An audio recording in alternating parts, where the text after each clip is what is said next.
Baku tembak di Titigi mencekam, Jenderal Undius dan pasukan kocar-kacir kena tembakan peringatan TNI.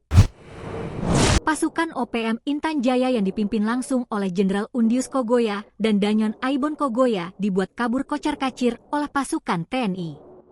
Undius dan pasukannya melakukan serangan mendadak terhadap pos TNI di Titigi, Sugapa, Intan Jaya, pada Rabu subuh, 30 April 2025. Namun, serangan OPM salah sasaran.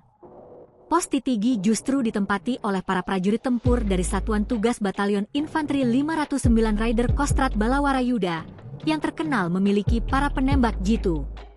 Meski begitu, hingga kini belum ada keterangan resmi dari pihak TNI maupun Kostrad terkait insiden dan klaim dari OPM maupun Sebbi Sambong. Para prajurit Yonif 509 dikenal dekat dengan warga setempat dan aktif terlibat dalam pembangunan desa. Bahkan, sebelum insiden tersebut, mereka membantu memperbaiki fasilitas desa bersama warga sipil Papua. Dalam insiden ini terungkap bahwa prajurit TNI tidak membidik langsung ke arah sasaran, melainkan hanya memberikan tembakan peringatan.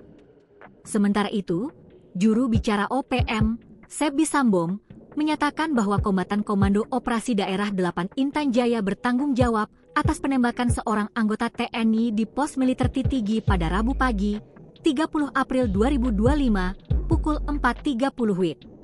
Sebbi mengklaim pihaknya berhasil menguasai dan membakar satu unit kendaraan tempur, Ranpur, milik TNI. Ia menegaskan bahwa data tersebut diperoleh dari laporan Komando Daerah Operasi 8 OPM.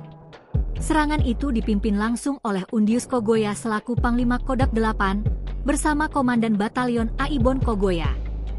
Sempat terjadi baku tembak dalam serangan tersebut.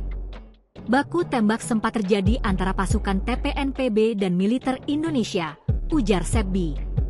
Terkait kabar OPM yang terdesak hingga harus mundur, Sebbi mengklaim bahwa pasukan OPM berhasil mundur dengan selamat dan kembali ke markas pertahanan mereka di Intan Jaya. Download Tribun X sekarang, menghadirkan lokal menjadi Indonesia.